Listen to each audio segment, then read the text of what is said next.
اور بھارت 24 آپ کے اپنے چینل پر ہمارے ساتھ جڑنے جا رہے ہیں لیکھک طارق فتح صاحب. بہت بہت سواگت کرتی ہوں بھارت 24 پر طارق صاحب آپ کا. طارق صاحب, فٹ بال کی سب سے بڑی مہا سنگرام میں ذاکر نائک کو قطر انوائٹ کرتا ہے بھاشن دینے کے لیے. اس کو آپ کس طریقے سے دیکھتے ہیں؟ کیا کھیل کا اسلامی کرن کرنا چاہ رہے ہیں قطر؟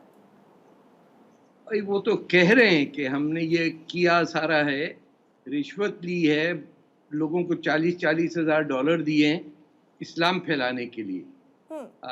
تو وہ اس میں چوری, رشوت سب الاؤڈ ہے ان کے لیے, اور مقصد ان کا ایک ہی ہے. وہ ڈیلی بتاتے ہیں کہ ہم نے آج اتنے 100 لوگوں کو مسلمان کر لیا. تو اس میں کوئی فخر کرنے کی بات نہیں ہے. یہ اتنی رشوت دینے کے بعد اگر لوگوں کو مسلمان ہی کرنا تھا تو ان کے جو صومالیہ کے اندر اتنی بھوک ننگ آئی ہوئی ہے وہاں پیسے دے دیتے, شاید کسی کا بھلا ہو جاتا. بٹ یہ سوچ ہی بڑی غلط ہے کہ فٹ بال کھیل کے اندر دھرم کو لے کے آنا اور ان کو ملا کے ایک ایسے شخص کو انوائٹ کر دینا وہاں جو خود بھاگا ہوا ہندوستان سے. کچھ بات بنتی نہیں ہے. کیا اسلامی کرن کرنے کی واقعی کوشش ہو رہی ہے؟ آپ کو کیا لگتا ہے اس پر طارق صاحب؟ وہ تو خود کہہ رہے ہیں کہ ہم نے آج 350 لوگوں کو مسلمان بنا دیا ہے. اب سوچئے کہ ورلڈ کپ کہیں اور اگر ہو تو کیا پوپ جائیں گے وہاں پہ؟ یہ ہر چیز میں آپ اسلام کو جوڑ دیں گے تو آپ کا مذاق ہی اڑے گا نا. اس میں مطلب قطر نے رشوت دے کے لاکھوں $، بانٹ کے ایک اپنے لیے جگہ پیدا کی ہے. وہاں 6,000 ہندوستان, پاکستان اور نیپال کے لوگ مزدور مر گئے اس کو بنانے میں, بجائے اس کے کہ اس کی بات کریں یا فاتحہ پڑھ لیتے خوش کرتے. تو انہوں نے کہا نہیں صاحب, ہم یہاں جو آئے ہوئے ہیں لوگ ان کو دارو نہیں پینے دیں گے اور ان کو مسلمان کر لیں گے. تو میرے لحاظ سے تو ایک اپنا مذاق اڑوانے والی بات ہے کہ آپ کو فٹ بال ورلڈ کپ کرنا پڑے اسلام کو آگے بڑھانے کے لیے, اور وہ بھی رشوت دے کے. طارق صاحب, ذاکر نائک ہندوستان کا بھگوڑا ہے. ہندوستان میں تو پوری طریقے سے بین ہے ہی, کارن آپ جانتے ہیں ہیٹ سپیچ, بام اٹیک میں بھی اس کا کہیں نہ کہیں نام آیا کہ اس کی جو سپیچ تھی اس سے وہ لوگ افیکٹڈ تھے. اس کے علاوہ ملیشیا میں بھی اس کے اوپر بین لگا ہوا ہے. باوجود اس کے قطر کو بلاتا ہے اور اس کے بعد سے سپیچ دلوانے کی بات کہی جا رہی ہے. تو کیا پاکستان کی راہ پر آگے بڑھ رہا ہے قطر؟ یہ تو پاکستان سے بدتر ہونے والی بات ہے کہ خیر پاکستان کی اوقات ہی نہیں ہے کہ وہ ورلڈ کپ وغیرہ یا اس ٹائپ کے کچھ کرے. وہ اپنے ہی سول وارز کے اندر دھسا ہوا, اپنے لوگوں کو ان کی فوج مارتی رہتی ہے. لیکن یہ دنیا بھر میں مسلمانوں کا مذاق اڑانے والی بات ہے نا, کہ اب پھر جو ہمارے پڑوسی ہیں یا جہاں ہم رہتے ہیں لوگ یہی کہیں گے نا کہ بھئی یہ دیکھو پتہ نہیں کیا مسلمان آ گیا, یہ کیا کر لے کل, کسی کو پتہ ہی نہیں ہے. اب وہاں بیٹھے ہوئے آپ ہندوستان کے اندر کہہ رہے ہیں کہ کافروں کو مارنا اجازت ہے, جہاں ملے اس کی گردن کاٹ دو, اور پھر ملیشیا میں جا کے بیٹھ کے وہاں بھی مصیبت کی. اب اس کو بلایا جا رہا ہے کہ آ کے دعا کرو وہاں ورلڈ کا. ارے بھائی ورلڈ کپ ہے, کھیل ہے, اپنی چور بازاری $40,000 کے کیش نوٹ ہوٹل کے کمروں میں پہنچا دیے گئے کہ ہم قطر کو ورلڈ کپ دیے جائے. تو ایسا لگتا ہے کہ ہم سے کوئی ڈھنگ کا کام, نیک کام ہوتا نہیں ہے, سچ کا کام نہیں ہوتا. طارق صاحب ٹھیک ہے, اسلام کو بڑھانا چاہ رہے ہیں اور بہت ساری کوششیں کر رہے ہیں, بھلے پیسہ لٹا رہے ہیں, یہ بھی ٹھیک ہے, مذاق اڑائے تب بھی ٹھیک ہے, لیکن ذاکر نائک کو بلانے کی کیا ضرورت تھی قطر کو؟ کسی اور کو بھی تو بلایا جا سکتا تھا. آپ کو کیا لگتا ہے؟ ذاکر نائک سے لوگ متاثر اس لیے ہوتے ہیں, they get impressed کہ بھئی دیکھو کیسے وہ ہر چیز اس کی زبان پہ ہے, لائن 42 چیپٹر 39, وہ اس ٹائپ کا کرتا ہے جیسے کوئی بچے کو پہاڑے سکھا رہے ہوں, آپ 13 کا پہاڑا سکھا رہا ہو. یعنی اسلام کو آپ نے جادوگری بنا کے پیش کر دیا ہے کہ دیکھو اتنی نالج ہے. بھائی نالج ہے تو اب مسلمان ہو, پڑوسی کا کچرا صاف کرو, کسی کی مدد کرو, جا کے کوئی جہاں بھوک تنگ ہے وہاں اپنا پیسہ خرچ کرو. یہ جادو کا کوئی تو چکر نہیں ہے نا کہ آپ کھڑے ہو کے 20-30 ہزار لوگوں کو امپریس کر رہے ہیں کہ دیکھیے مجھے سب رٹا ہوا. ارے بھائی اگر اتنا ہی تھا تو ہماری مسلمانوں کی اتنی بری حالت دنیا میں تو نہیں ہوتی کہ ہر شخص حافظ القرآن ہے, ہر 10 لوگوں میں سے کسی ایک کا بچہ تو حفظ کر کے بیٹھا ہوتا ہے قرآن کو. تو یہ ذاکر نائک کا نہیں, یہ کچھ ہماری اپنی بھی کمزوریاں ہیں کہ ہم امپریس ہو جاتے ہیں اس ٹائپ کے آدمی کا. دیکھو حفظ کیا ہوا اس نے ایک بات اور قرآن. میں سمجھنا چاہوں گی کہ اسلام جو پڑھا لکھا انسان ہے وہ اسلام کو بہت اچھی طریقے سے سمجھتا ہے, جانتا ہے, اور اسلام تو کہتا ہے کہ جو خود سے ایمان لے کر آئے, آپ کسی کو زبردستی اس میں دھکیل نہیں سکتے, نہ ہی لے کر آ سکتے ہیں, اور نہ ہی جو آپ کہہ رہے ہیں بار بار کہ پیسے کا استعمال ہوا ہے, نہ ہی آپ پیسے کا استعمال کر سکتے ہیں, ورنہ تو آپ اسلام کے لائق ہی نہیں ہوئے. پھر قطر کو یہ ضرورت کیوں آن پڑ رہی؟ لیکن دیکھیے شریعہ جو قانون بنے ہیں اسلام کے وہ 200 سال بعد قرآن نازل ہونے کے بعد بنے, لوگوں نے اس میں بنایا ہوا, اپنے لوگوں نے قانون نافذ کیے ہیں, تبھی تو یہ دیوبند کی تعلیم سے طالبان بن گئے. وہ تو بات چیت بھی نہیں ہوئی, کوئی بیٹھا بھی نہیں, اور ٹیررسٹ آرگنائزیشن بن گئی. جو اب بھی بنگلہ دیش کے اندر ہوا, جو سری لنکا کے اندر ہوا, یہ ہماری لیڈرشپ کا ہی اس میں ہے نا کہ ایک مسلمان کو کیا ہوتا ہے کہ وہ جا کے ایک دم سے آتنکی بن جاتا ہے. یہ سوچنے والی بات ہے نا. انفیکٹ آپ ایک طارق جگہ صاحب میں آپ کو بتانا چاہوں گی, ایک گوگل ریسرچ ہے جس میں یہ سامنے آیا ہے کہ ابھی بھی بڑی تعداد میں ایسے یووا ہیں جو کہ سرچ کرتے ہیں یوٹیوب پہ, گوگل پہ ذاکر نائک کو. بالکل, جب آپ کے پاس کچھ نہیں ہو, نہ آپ نے کمپیوٹر بنایا, نہ لائٹ بنائی, نہ بجلی کا بلب بنایا ہو, نہ آپ سے سائیکل چلتی ہو, نہ گاڑی بنائی ہو, تو آپ کے سامنے وہ شخص جو میمورائز کر کے لوگوں کو دنگ کر رہا ہو تو آپ اسی سے امپریس ہوں گے نا. کوئی یہ ایسا تو نہیں کہ بہت بڑا سائنٹسٹ ہے کہ جس نے پینسلین ایجاد کر لی ہو. نو, یہ تو ہم ٹکڑوں کے اوپر چھوٹی چھوٹی باتوں پہ امپریس ہو جاتے ہیں مسلمان کے. دیکھو ہمارا آدمی کیسے یاد کر لیا اس نے, قرآن کی ہر آیت یاد ہے اسے. تو ہم نے گول اتنا کم کر لیا اپنا کہ چھوٹی چھوٹی باتوں پہ امپریس ہو جاتے ہیں ہم. ٹھیک ہے طارق صاحب, اب بات کر لیتے ہیں پاکستان کے, ذرا سا آگے بڑھتے ہیں. پاکستان میں جنرل باجوہ ریٹائر ہو رہے ہیں اور نئے جنرل ظاہر سی بات ہے آئیں گے, تو کیا امید کریں ان سے؟ کیا واقعی پاکستان کی سیاست میں کچھ بدلاؤ دیکھنے کو ملے گا؟ کیا لگتا ہے آپ کو؟ کیسے بدلاؤ آئے گا جب نشہ لگ جائے $US کا, اور آپ کا یہ ہو کہ میں ریٹائر ہوں کہیں آسٹریلیا امریکہ جا کے, میرا پیزا چین ہو یا لاکھوں ڈالر ریٹائرمنٹ کے ہوں, تو آپ فوج کے لیے تھوڑی جنرل بننے کے لیے جنرل بنتے ہیں. یہ کوئی ہندوستان کی فوج تو نہیں ہے, یا چین کی ہو یا روس کی ہو, جو اپنے ملک کے لیے لڑنے کے لیے بنی ہوں. یہ تو بنی ہے اس لیے کہ چوری کا جو مال ہے یہ اپنے ہی لوگوں کو مارنے کے لیے. 1970 میں 10 لاکھ مسلمانوں کو پاکستان فوج نے قتل عام کیا بنگلہ دیش میں, بلوچستان میں آج کل مار رہے ہیں. تو کوئی بھی جنرل آ جائے کیا فرق پڑ جائے گا؟ ان کا تو کام ہے کفر کے نام پہ لوگوں کو مارنا. جہاں 25% مائنورٹیز تھیں, آج 1% بھی نہیں بچی پاکستان میں. تو اس کو بھول جائیے, کوئی فرق نہیں. بس دعا کیجئے جلد از جلد پاکستان کے بھی 2-4 ٹکڑے ہو کے بھوٹان جیسے 4-5 اور ملک بن جائیں, تاکہ ہندوستان کو اطمینان سے زندگی گزارنے کا موقع ملے. ورنہ یہ تو جب 47 سے لے کے آج تک بس ہندو دشمنی لگا کے مسلمانوں کو پتہ نہیں کیا بنا دیا انہوں نے, جن کے ساتھ ساری جنریشنز ہم نے ساتھ گزاری. پنجاب میں فار ایگزامپل سکھوں کے ساتھ, ہندوؤں کے ساتھ, عیسائیوں کے ساتھ, وہاں دشمنی کے علاوہ کوئی بات ہی نہیں ہوتی. تو